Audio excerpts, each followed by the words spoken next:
Shalom, peace to you. The topic of this video is going to be about purpose. Purpose, something that involves each and every one of us. When I speak of purpose, I am speaking of our God-given purpose. One of my definitions for being spiritually healthy is walking in your purpose. But we're living in a time where all of the systems of the world seem to be broken. All of them. Shattered. Dysfunction. Not working.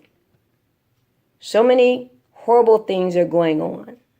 So many deplorable things. We have the proliferation of drug abuse, cause and effect situations. So many bad things going on in our world today.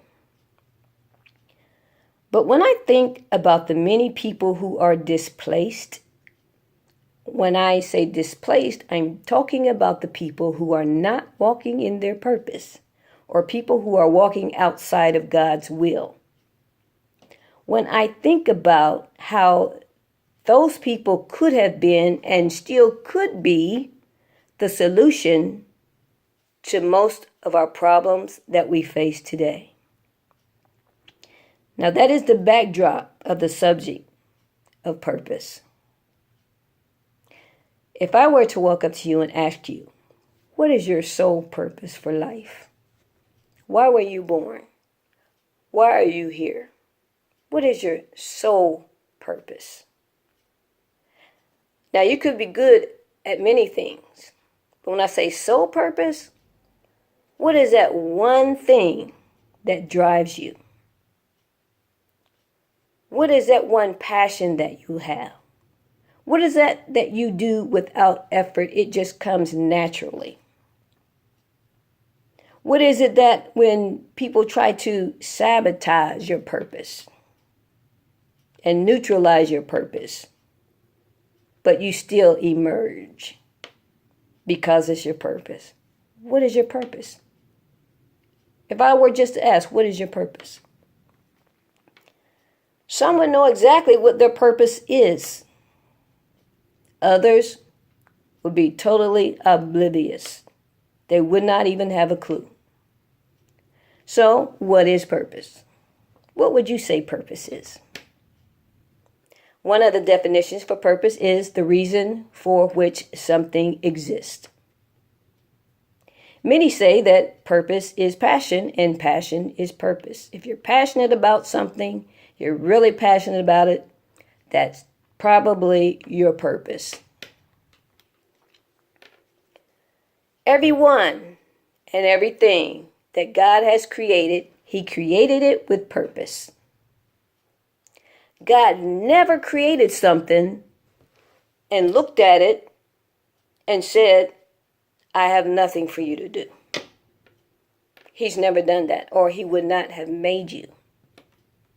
In fact, your purpose was all planned out before you were born. That's right.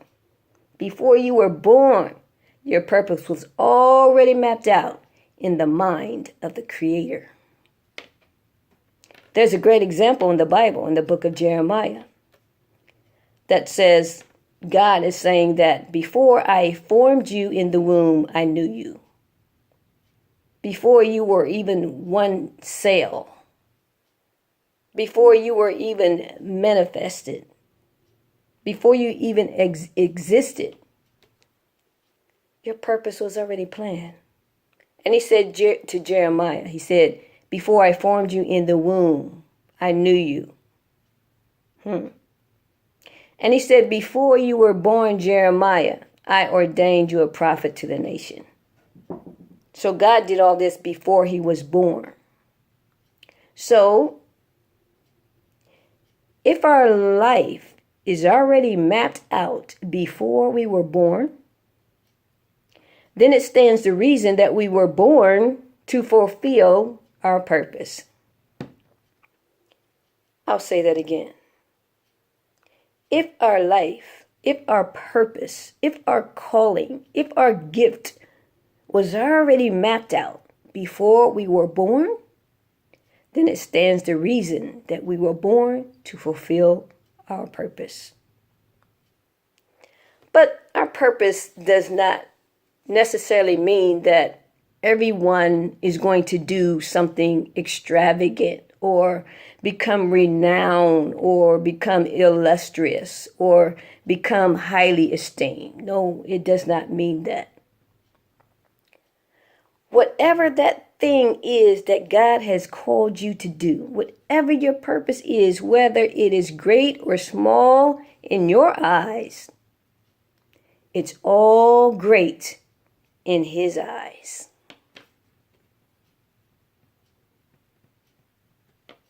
I want you to know something. You are most blessed in the place of your calling. That is a profound statement. You are most blessed in that place that God has ordained you to be. That's where you're most blessed. That's where you're most successful. That's where you're most anointed. In that place where God has called you to be.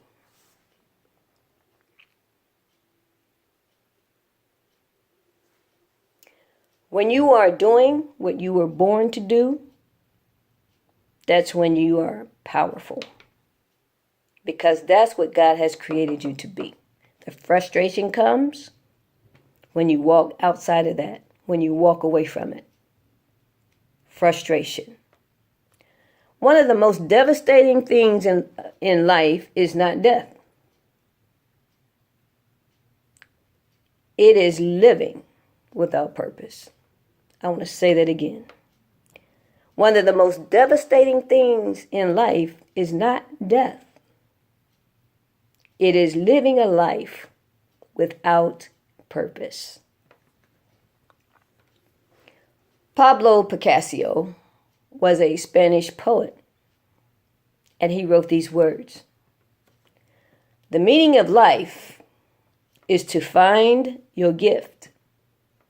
The purpose of your life is to give it away. Give it away? That's right.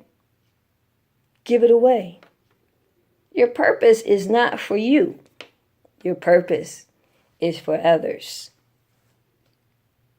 We are to be others focused. It's not about us, but it's about others. When we bless others with our purpose, when we bless others with our gift, we in turn become blessed. So your purpose is not for you to hoard, to keep to yourself. That's being selfish. But your purpose is to bless others. It's all about giving. It's all about giving. The greatest thing God ever did was He gave. It's not about you.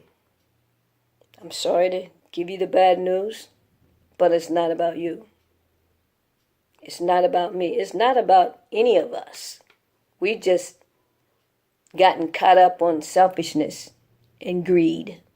And that's why we're in the situation we find ourselves in.